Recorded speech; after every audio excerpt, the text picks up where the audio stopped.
हाँ तो बच्चों, आज हम लोग पढ़ेंगे कक्षा 9 गणित ब्रिज कोर्स, जो कि सत्र 2024-25 के लिए आयोजित है, प्रस्तावित है ना। और उसके एक एक पार्ट को, एक एक चैप्टर को समझेंगे, उसके सारे कार्यपत्र को समझेंगे। चलते हम लोग पाठ की ओर और समझते हैं उनके कार्यपत्रक को। ये हमारे पाठ की विशेष सूची है।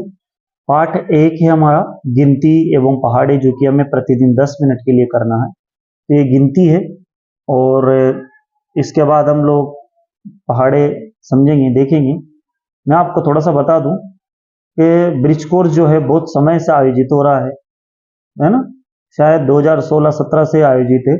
और बच्चों की जो कक्षा 1 से लेकर 8वीं तक जो भी छोटी मोटी कमजोरी है विषय से संबंधित, उसको दूर करने के लिए ब्रिज कोर्स का आयोजन किया जाता है, ताकि बालक जो है कक्षा 9वीं में पहुंचने के बाद जो कक्षा 9वीं की जो मूल पुस्तकें हैं गणित, अंग्रेजी और हिंदी की, उन तक वो आसानी से पहुंच जाए।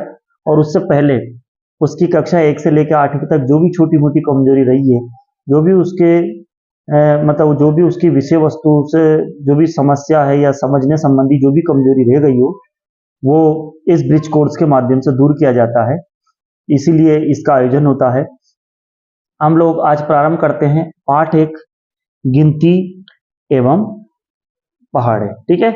और यहाँ गिनती है 1 से 100 तक लिखा हुआ है। ये पाठ 1 पढ़ रहे हैं हम लोग आज, ठीक है। पहला पाठ है। और इस पाठ को पढ़ने और समझने से पहले मैं आपसे हर बार की तरह बोलना चाहूंगा कि यदि आप चैनल पर नए हैं तो जल्दी से चैनल को सब्सक्राइब कर लें, साथ में बेल आइकन को दबाएंगे तो आपको विषय से संबंधित नई नई वीडियो मिलती रहेगी। और साथ में यदि आपको विषय से संबंधित कोई भी समस्या है या कोई भी बिंदु समझ में नहीं आ रहा है, या फिर मेरे द्वारा कोई भी विषय वस्तु समझाई जा रही है और आपको समझने में कठिनाई हो रही है, तो आप मुझे वीडियो के नीचे कमेंट बॉक्स में कमेंट कर सकते हैं। चाहे तो आप मुझे मेरे व्यक्तिगत नंबर पर फोन लगाकर या फिर व्हाट्सएप मैसेज करके भी बता सकते हैं अपनी समस्या को। तो मेरा नंबर आप नोट कर लीजिए, 9587954117। दूसरा मोबाइल नंबर है मेरे 77-480-34-984, ठीक है। तो हम चलते हैं पाठ 1 गिनती 1 से 100 तक। आप सभी को ऐसा लग रहा होगा कि गिनती तो हम सभी को आती है, और कक्षा 1 से पहले जो नर्सरी होती है उसमें सबसे पहले गणित के आरंभ में गिनती ही सिखाई जाती है। तो यहाँ भी हम लोग शुरुआत से शुरू कर रहे हैं, इसलिए गिनती सीख रहे हैं। लेकिन गिनती, मुझे पता है कि आप सभी को गिनती अच्छे से आती है। यहाँ 100 तक गिनती आपको शायद 1000, 10,000, लाख तक आती होगी। लेकिन आप ध्यान से देखना, मैं क्या समझाना चाह रहा हूँ आपको, कि यहाँ पर गिनती जो है वो 3 रूप में लिखी है। पहले अंकों में लिखी है, फिर अंकों के बाद हिंदी के शब्दों में लिखी, फिर अंग्रेजी के शब्दों में लिखी है, ठीक है। इंग्लिश वर्ड में भी लिखी है। तो कई बार ऐसा होता है कि हम कोई बहुत सारी संख्या ऐसी होती है कि जिनको हमें पता तो है ये क्या है, लेकिन बोलते समय उसको गलत बोल देते हैं। जैसे उदाहरण के लिए ये संख्या 39, लेकिन कई बार बोलते समय इसको 39 बोल देते हैं। 49 को 49 बोल देते हैं। 59 को 59 बोल देते हैं, ठीक है।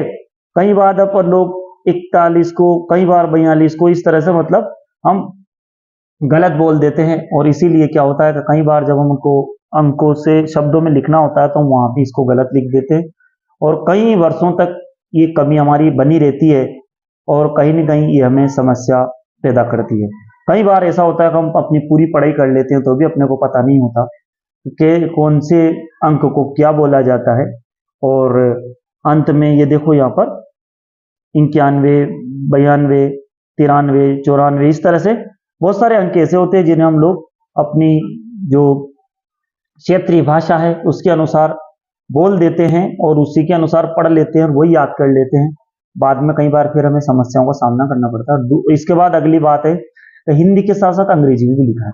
तो अंग्रेजी में भी आपको हर अंक की स्पेलिंग पता होनी चाहिए। 16 है तो 16 को 16 बोलते हैं, तो 16 को 16 बोला तो 16 को आपको अंग्रेजी पता होना चाहिए, है ना। 36 से 36, 36, 36, 36 की स्पेलिंग याद होनी चाहिए। इसलिए 1 से लेकर के और 100 तक की स्पेलिंग आपको याद होनी चाहिए, क्योंकि कई बार हम लोग चेक भरते हैं या कहीं भी अंग्रेजी में भी अंकों को लिखने की आवश्यकता पड़ती है तो हम लोग स्पेलिंग मिस्टेक कर देते हैं। तो बिल्कुल आपकी परफेक्ट जो स्पेलिंग बिल्कुल परफेक्ट हो, सही हो, हिंदी में भी आपका जो लेखन शैली सही हो, और अंकों को तो आप जानते ही है। तो इस तरह से ये आपको प्रतिदिन 10 मिनट लिखनी और तैयारी करनी है। और ये जो स्पेलिंग है हर अंक की 100 है, 1 से लेकर 1 से लेकर 100 तक की सारी स्पेलिंग आपको सही से याद करनी है और हिंदी में भी आपको सही याद करना है। तो चलते हम लोग अगले बिंदु। अब हम अगले बिंदु पर आए हैं। यहाँ पर है पहाड़े। पहाड़े यहाँ पर 1 से 10 तक ऊपर है और 11 से 20 तक नीचे है। हाँ ना, आपने बचपन में भी एक शब्द सुना होगा, पट्टी पहाड़ा। पट्टी पहाड़ा में कई बार पहाड़ा पुस्तक, उसका नाम पहाड़ा पुस्तक होती है। हालांकि उसमें बहुत विषय वस्तु होती है, हिंदी की भी होती है, अंग्रेजी की भी होती है ना, और बहुत सारी जो दैनिक जानकारियां होती है जैसे किलो के बाट हैं। लेकिन फिर भी उसका नाम पहाड़ा ही होता है, क्योंकि मेन उद्देश्य है कि पहाड़ा जो है बच्चे को अच्छे, जो पहाड़े जितनी भी हैं अच्छे से याद होनी चाहिए। और मैं समझ सकता हूं कि आपको बहुत अच्छी याद होंगे, लेकिन यहाँ पर 20 तक पहाड़े लिखे हैं। ठीक है, ये 20 तक पहाड़े आपको परफेक्ट करने हैं, कंठस्थ करने हैं, ताकि आपको अचानक बोल दिया जाए कि 16 दुआ कितने होते हैं, 16 पंजे कितने होते हैं, है ना, 17 दुआ कितने होते हैं, 17 नमक कितने होते हैं, है ना, 11 पंजे कितने होते हैं। तो अचानक अपन लोग 11 पंजे 55 बोल सके, है ना, 20 चौक 80 बोल सके अचानक, मतलब हम लोग फटाक से बोल सके। और यहाँ केवल 20 तक पहाड़े लिखे हैं। लेकिन फिर भी मैं आपसे बोलना चाहूंगा कि आपको यदि मेरी बात अच्छी लगती हो और मेरी बात समझ में आती हो तो मैं यही कहना चाहूंगा कि आप केवल 20 तक नहीं, आपको 40 तक पहाड़े कंठस्थ कर लेना है। और ये कोई बहुत मुश्किल या बहुत कठिन कार्य नहीं है, ये आपके लिए बहुत आसान काम है। आप दिल से प्रयास करेंगे तो आपको बहुत अच्छा पता चलेगा, बहुत अच्छा याद हो जाएगा, बहुत अच्छी तैयारी हो जाएगी, और आप भी कभी कमजोर नहीं रहोगे। क्योंकि पहाड़े आपके कंठस्थ है तो आप गुणा भाग जोड़ बाकी गणित के जितने भी सवाल है वो गिनती और पहाड़ों पर आधारित होते हैं, है ना। तो पहाड़े अच्छे से होंगे तो हमारी तैयारी भी अच्छे से होगी। अब हम चलते हैं एक एक कार्यपत्रक की ओर इसी पाठ के। तो कार्यपत्रक पहला है, ध्यान से देखेंगे हम लोग। देखो यहाँ लिखा है कार्यपत्रक, फिर नीचे लिखी संख्याओं को शब्दों में लिखी। ये जो संख्याएं लिखी है, अभी इससे ठीक पहले मैंने आपको ही बोला था कि जब हमने गिनती देखी तो वहां गिनती में अंक में भी थी, फिर उसके बाद शब्दों में भी थी, फिर अंग्रेजी की, हिंदी के शब्दों में थी, फिर अंग्रेजी के शब्दों में थी। तो हम लोग बिल्कुल शुद्ध बोल सके, जैसे 57 है तो ऐसे लिखेंगे 57, है ना, 57 को हम लोग इस तरह से लिखेंगे। इसके बाद है 67, है ना, इसके बाद है फिर 69, ठीक है, इसके बाद है फिर 69 के बाद, ठीक है, तो हमने 57 लिखा, सही लिखा थोड़ा, 67, 69, 79, 87, 89, 76, 39, 37 और 43, ठीक है, इस तरह से हमने इसको लिखा। इसके बाद अब हम देखते हैं संख्याओं को घटते क्रम में लिखना। घटते क्रम का मतलब होता है अवरोह है, आरोह है ना, बढ़ते क्रम में, है ना, ये भी आपने सुने होंगे शब्द। और यदि हम लोग छोटी छोटी विषय वस्तु को तैयार करते चलेंगे तो बहुत शीघ्रता से हमारी जो भी कमजोरियां है वो दूर हो जाएगी। तो देखते हैं सबसे बड़ी संख्या सबसे पहले आएगी, यहाँ पर 97 है तो 97 सबसे पहले आ गया। इसके बाद 97 के बाद इसके दूसरे नंबर की संख्या है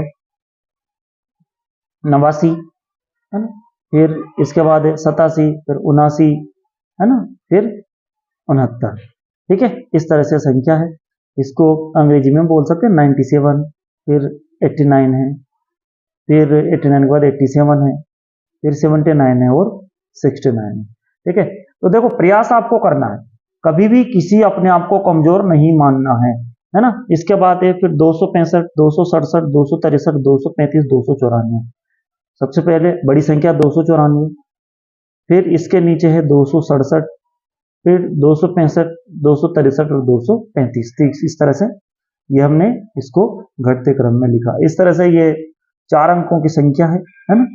इसको हम कैसे बोलेंगे, 4325 या फिर 4325 भी बोल सकते हैं। 4332, 4326, 4336, 4328। ऐसे बोल सकते 4325, 4332, 4326, 4336 और 4328, ऐसे बोल सकते। ठीक है, अब आराम से ये मैंने हल कर दिया, लेकिन मैं चाहूंगा कि आप स्वयं करें, है ना। आप इतना तो जानते होंगे कि सबसे बड़ी संख्या, जैसे सबसे बड़ी संख्या यहाँ क्या है, तो हम ध्यान से देख रहे हैं तो पता चला 4336 सबसे बड़ी है। फिर उससे छोटी संख्या क्या है, 4332 है। 32 के बाद 4328 है बच्चों। फिर 4328 के बाद 26 है। फिर 4326 है, फिर 4325 है। ठीक है, इसके बाद आगे बढ़ते हम लोग, आगे है रिक्त स्थान भरिए। ठीक है, रिक्त स्थान, इसी के साथ ही हमारा कार्यपत्रक भी पूरा हो जाएगा। फिर हम लोगों को अगले चैप्टर पर हम चलेंगे। सबसे पहले रिक्त स्थान भरना है, तो 15 इंटू 7, 15 को 7 से गुणा करेंगे। मैंने अभी अभी आपको गुणा करने के लिए बोला था ना, तो 15 7 है 105, है ना। तो 15 7 105 होते हैं। 12 पंजे 60, है ना। 13 को 9 से करेंगे तो इंटू करेंगे, तो 13 का पहाड़ा 9 बार बोलेंगे 117, 9 का पहाड़ा 7 बार बोलेंगे 63। ऐसे उल्टा भी हो सकता है, 7 का पहाड़ा 9 बार बोलेंगे तो भी 63 आएगा, और 9 का पहाड़ा 7 बार बोलेंगे तो भी 63 आएगा। 11 का पहाड़ा 8 बार बोलेंगे, चाहे 8 का पहाड़ा 11 बार बोलेंगे, 88 आएगा। ठीक है, इसके बाद ये देखते हैं, यहाँ पर 14 का पहाड़ा 7 बार बोलेंगे, 14 7 98, है ना। 14 का 7 बार बोलेंगे। 16 का 6 बार बोलेंगे, 96 आएंगे। 17 का 7 बार बोलेंगे हम लोग, 17 7 है ना। 17 को 7 बार बोलेंगे, 17 7 119। 19 दूआ 19 एकम 19, 19 दूआ 38, 19 तिया 57 आ गया। 18 एकम 18, 18 दूआ 36, 18 तिया 54, है ना। 54 के बाद 18 जो 72, ये 72 पे हम पहुंचे हैं। तो मेरा कहने का मतलब ये है, हम लोग शुद्ध बोलना भी सीखें, लिखना भी सीखें। और ये बहुत छोटी है, मैं समझ रहा हूँ आपके लिए, लेकिन बहुत छोटी विषय वस्तु है, लेकिन फिर भी आप शुरुआत से, छोटी से शुरुआत करेंगे तो बहुत अच्छे समझ पाएंगे। इसी के साथ हमारा ये पाठ पूरा हुआ, और अब हम चलेंगे अगले चैप्टर, अगले पाठ की ओर, गणित के दूसरे पाठ की ओर। ठीक है, लगातार पर वीडियो पर बने रहें, साथ में अपने अपने जो भी दोस्त हैं, आपके मित्र, उन तक इसको पहुंचाएं, है ना। और ये वीडियो देखने के लिए आपका बहुत बहुत धन्यवाद।